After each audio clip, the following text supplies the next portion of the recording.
Good y'all, Kid Jerome here. Today I'm reviewing the third album and fifth project overall by Atlanta-based rapper JID called The Forever Story. The first thing that'll stick out to you about JID, if you've never listened to him before, is his flow. It's aggressive, impressive, it's consistent, relentless. Everything is just on point. He never trips, he never fumbles. He's very driven, very motivated. We have a couple of examples of this throughout the album. I mean, all throughout the album you hear this kind of delivery. But on Lauder 2, we have this frantic, high register, Kendrick Lamar-esque delivery that just goes really hard. It really supports the instrumental, and it really just drives the song forward in a absolutely just mind-blowing way. We have impressive use of inflection points on Can't Make You Change. Some really cool stuff here. He says, juggling pain and struggling problems, looking for danger, ducking and dodging. I got the banger and not a small one. There's 2 points of inflection in every line. We have the scheme where he's rhyming pain, and then at the end he's rhyming to have 2 consistent rhymes in every bar like this, it's no easy feat, but he certainly makes it seem easy. Then we have this flawless chopper style I'm running in, where he raps, from the minute I got into trouble, got a whipping for nothing, the stuff my brother did. Just really, really fast stuff, but like I said, never tripping. There's plenty of opportunities for mistakes when you approach a song in this way, when you adapt this kind of style. Not everyone can do it. Not everybody can stick these landings, but JID can. I have no doubt that JID's capable of even more than this. I feel like he's leading with his best foot forward, but I feel like his potential is boundless. And this album is a wonderful example of what people are capable of in rap. You know, how far you can take rap, how far you can take this kind of delivery. I think JID is giving us a masterclass in flow here. The rhyme schemes are incredible. There's no shortage of slant rhymes where the middle of the word is what we're focusing on rather than the end of the word. You hear a lot of end rhymes on things like Dr. Seuss, right? But JID says on Radar, I'd say, I pray, I pray, I say, I shade, they play like God, no play by play. So many A sounds. There's how many times does he rhyme the A sound? 1, 2, 3, 4, 5, 6, 7, 8, 9 and 2 bars. What is that? That's amazing. Then on surround sound, he says, same posse since Oshkosh, but gosh, pussy clot, treat the rapping like I'm pushing rock on the stove with a Pyrex pot. The door stay locked, it don't say knock. We on they block, we own they block. Just really, really, really, really hammering in that sound. It really grabs your attention, really gives the song more context, and it doesn't fail to impress. It's just really impressive stuff at the end of the day. The hook of Crack Sandwich has him saying, why you being bad? See a dad get your ass whipped, 7 crackhead, bad kids in the caravan. There's not much else I can really say about his approach to rhyming, about his approach to writing these kinds of bars. It's just masterful. It feels like he's packing in as many big moments as he can into every single line. He's making everything the best thing he's ever written, and it really shows. It really results in just absolutely phenomenal music. We have really strong examples of alliteration where we're focusing on the beginning sound of the word rather than the middle or the end, where we're really trying to hammer in these consonant sounds, trying to make them stand out more. On Dance Now, we have him saying, Mama said the Messiah's moccasins. Very reminiscent of that one Michael Jackson line. You know what I'm talking about. And then on Surround Sound, we have push the fucking pack off the porch or break a pound down. Another slant rhyme right there. Lots of P sounds. It really contributes to his just aggressive delivery on the song. He's really spitting out these words.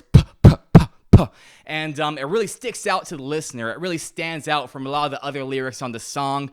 It's a moment that's supposed to grab your attention, and the way he grabs your attention is genius, absolutely genius. But it's not just rapping. There's a couple moments on this album where he's singing his heart out. He's a very talented singer, and this took me by surprise because a rapper of this caliber who has this many flows, this aggressive, well-polished Olympian delivery, why can they sing this well? That's not fair. Like Cody Blue 31 has this really smooth vibrato. He's really just crooning at the beginning of the track, really just setting up this monstrous emotional verse, and then at the end of the song and during the hook of the song, he's singing swang on, swang on. It's just really heart-wrenching. It feels like a religious experience, honestly. On better days, he's really crooning between the verses in a way that isn't out of place, but definitely took me by surprise in the best way possible. It subverted my expectations, but like always, JID delivered.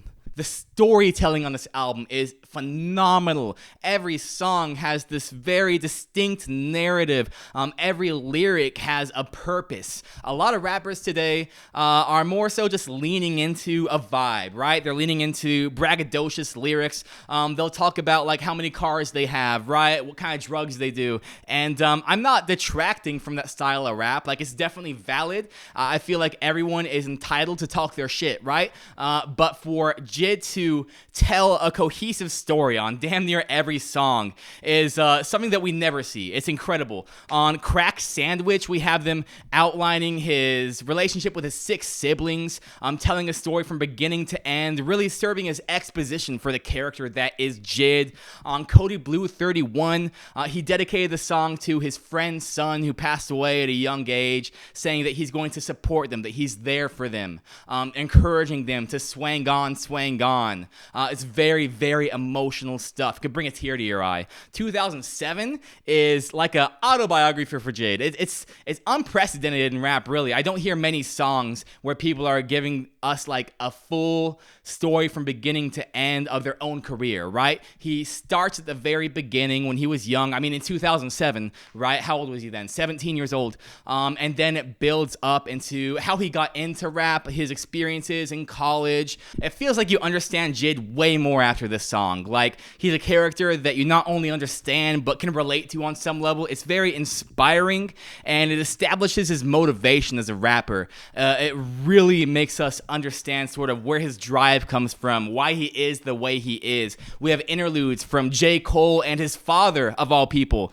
that are doing more of the same. They're really explaining who JID is, how he became the way he is, really letting us into his world. And I just feel like this was a wonderful way to close the album. It's a shame this song didn't make it onto the official release due to sample clearances, but as soon as you're done listening to the album on Spotify, Apple Music, whatever have you, please, please, please go listen to 2007. You cannot listen to this album without 2007. This song is so important. The hooks on this album are very appropriate. They're very catchy.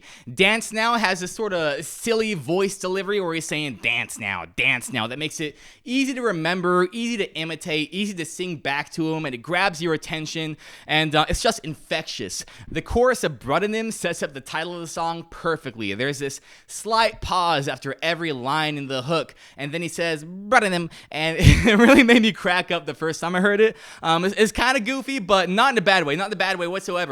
It stands out. It's really, really attention grabbing, and like I said about Dance Now, it's just infectious. Like, I cannot forget The instrumentals are crazy on this album. They are so good. Radar begins very minimalistic. We just have drums and bass at first, and it frequently cuts out for JID's rapping. There's lots of low moments that give JID the space he needs to really build the track up, and as an intro track, this is very effective. This really serves to bring us into JID's world, to prime us for what the rest of the album is going to be like. And then there's a beat switch about halfway through the song that's very jarring, that really grabs your attention, takes us somewhere different. I love this instrumental. It is insane. Crack Sandwich has this broken piano sound that really fits the song's grimy, sort of dark subject matter. I think it was perfect for the story that JID was trying to tell. Stars has this beautiful, beautiful chilled production. We have this simple synth drone in the first half that's building and releasing tension over and over. We have these sort of staccato quarter notes going boo, boo, boo, boo. And then it has these elongated notes, these elongated drone notes that really just release that tension and bring us right back into the next passage. And JID is just rapping his heart out on top of it, lightning fast flow.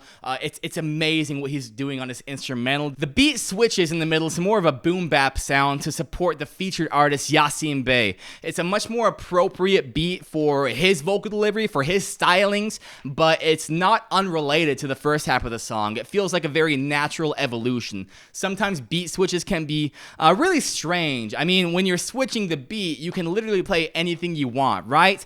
But to remain in the same sonic landscape, to keep things sort of close to home, is a challenge in and of itself. But the producer killed it, Yasin killed it, JID killed it. It all worked. I wasn't jarred at all. I was blown away. My expectations could not have been higher going into the Forever story, and I was still blown away.